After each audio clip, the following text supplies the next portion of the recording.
नमस्कार, मैं हूं गौरव यादव। आप सभी को पहलगाम आतंकी हमला तो याद होगा, जहां पर नाम और धर्म पूछकर 26 मासूमों को आतंकियों ने मौत के घाट उतार दिया। वैसरन घाटी के जंगलों से आए आतंकियों ने नाम और धर्म पूछकर 26 मासूमों को मौत के घाट उतार दिया था, जिसको 1 महीने से ज्यादा हो गया है। अभी तक उन आतंकियों का पता नहीं चला। क्या उन्हें धरती निकल गई या आसमान खा गया, लेकिन अभी तक आतंकियों की गिरफ्तारी नहीं हुई है, ना ही उनका कोई सुराग मिला है। अब ऐसा क्यों हो रहा है, इसके पीछे से हम आपको पर्दा हटाकर बताते हैं। हम आपको वो चौंका देने वाला सच बताने वाले हैं जिसे सुनने के बाद आप दंग रह जाएंगे। नेशनल इन्वेस्टिगेशन एजेंसी यानी कि एनआईए ने अपनी रिपोर्ट में दावा किया है कि जम्मू कश्मीर पुलिस ने जिन आतंकवादियों की स्केच जारी किए थे पहलगाम आतंकी हमले के बाद, ध्यान दीजिएगा, पहलगाम आतंकी हमले के बाद जम्मू कश्मीर पुलिस ने आनन फानन में जिन आतंकवादियों के स्केच जारी किए थे और कहा था इन्हीं लोगों ने पहलगाम अटैक को किया है, वो सभी स्केच फर्जी निकले। ये हम नहीं कह रहे हैं, ये वो अखबारों की हेडलाइन कह रही है जो एनआईए के हवाले से छपी है। जरा ध्यान से देखिएगा, इंडियन एक्सप्रेस हो, जनसत्ता हो, कई बड़े अखबार हो, सभी की हेडलाइन कह रही है कि नेशनल इन्वेस्टिगेशन एजेंसी यानी कि एनआईए दावा करती है कि जो स्केच जारी किए गए थे वो सभी के सभी फर्जी हैं। तो अब समझना यह होगा कि पिछले 1 महीने से हो क्या रहा है। पहलगाम आतंकी हमले के बाद जहां हमारे विदेश मंत्री विदेश में एक चैनल को इंटरव्यू के दौरान कहते हैं कि हमने स्केच बना लिए हैं, हमने आतंकवादियों के स्केच बना लिए। जब उनसे ये सवाल पूछा गया एक चैनल के द्वारा कि क्या आपने उन आतंकवादियों को गिरफ्तार कर लिया जिन्होंने आपके यहां 26 मासूम लोगों को मारा, तो हमारे विदेश मंत्री कहते हैं कि हमने उन सभी का स्केच बना लिया है, उन सभी की पहचान कर ली है, जल्द ही उनकी गिरफ्तारी होगी। Did you catch the ones that murdered those 26 tourists? I think we were able to identify who they were because there were pictures of Yep. them. The attack, there was a body which called the Resistance Front, which took responsibility for that attack.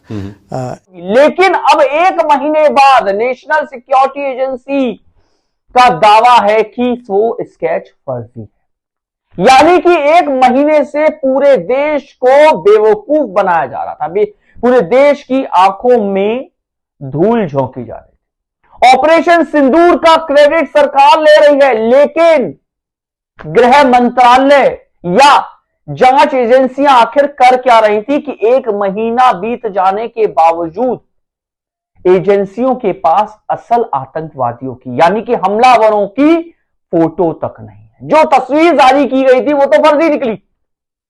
और Jammu Kashmir police को ऐसा क्या था, कौन सा दबाव था कि उन्होंने फर्जी फोटो जारी कर दी।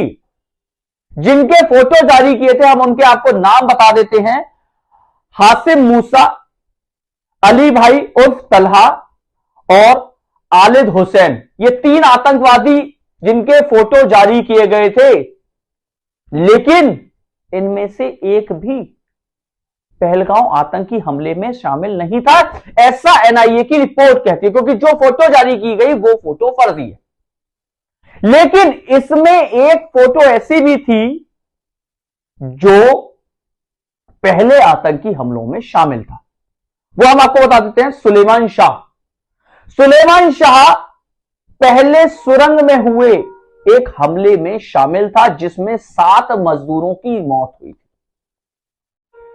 सुलेमान शाह के फोन से एनआईए को जो तस्वीरें मिली हैं वो असल आतंकियों की तस्वीरें हैं और उन पर एनआईए काम भी कर रही है। लेकिन समझने वाली चीज यह है, जम्मू कश्मीर पुलिस ने आखिर जिन आतंकियों की फोटो जारी करी थी, स्केच जारी किया था, वो फर्जी है। और वो किसके प्रेशर में, किसके कहने पर किया था? क्या विदेश मंत्रालय या गृह मंत्रालय को इसकी जानकारी नहीं थी? और यदि जानकारी थी तो एक्शन क्यों नहीं हुआ? गलत जानकारी क्यों सार्वजनिक की गई? और अब तक जांच किस पे की जा रही थी? किन स्केचेस पे की जा रही थी?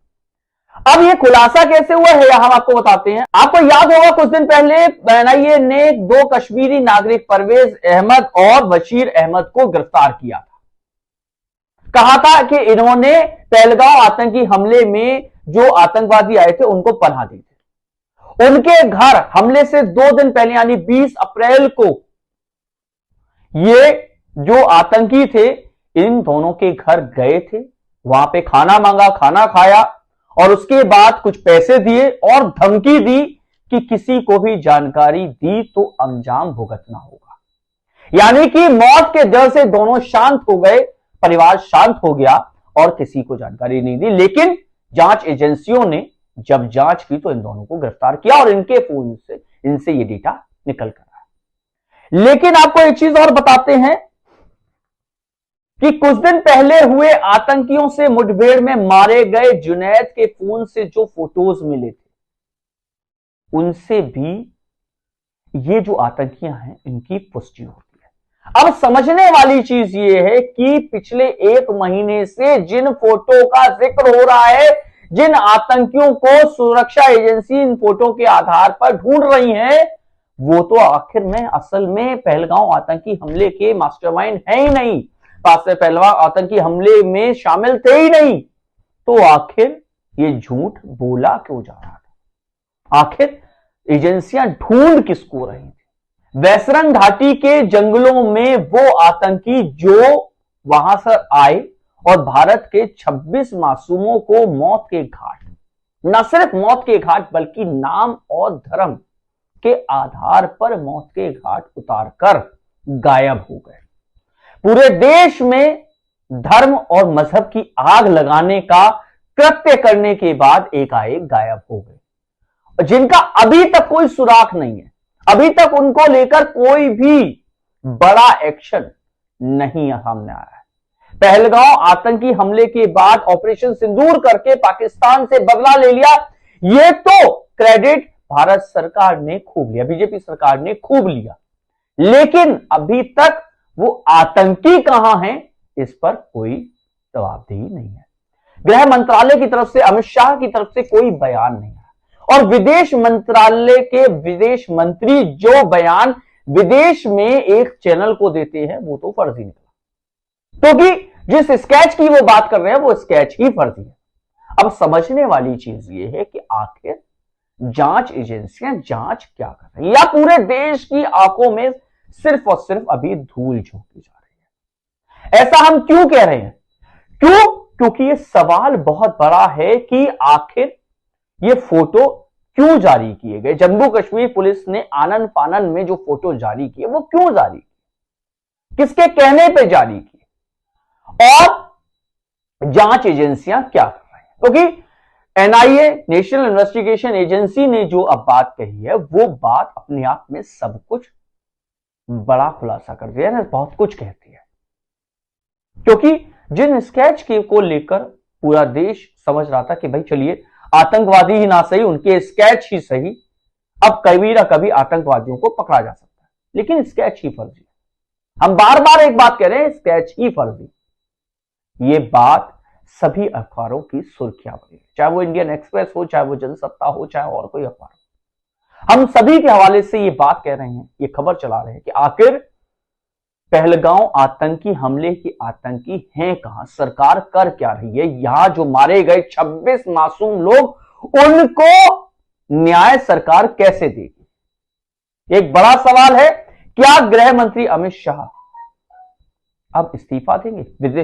विपक्ष इसकी मांग कर रहा है, कांग्रेस की तरफ से लगातार इसकी मांग उठ रही है कि आखिर नैतिकता के आधार पर इतने बड़े हमले के बाद गृह मंत्री को इस्तीफा दे देना चाहिए, यह कांग्रेस की तरफ से कहा जा रहा है।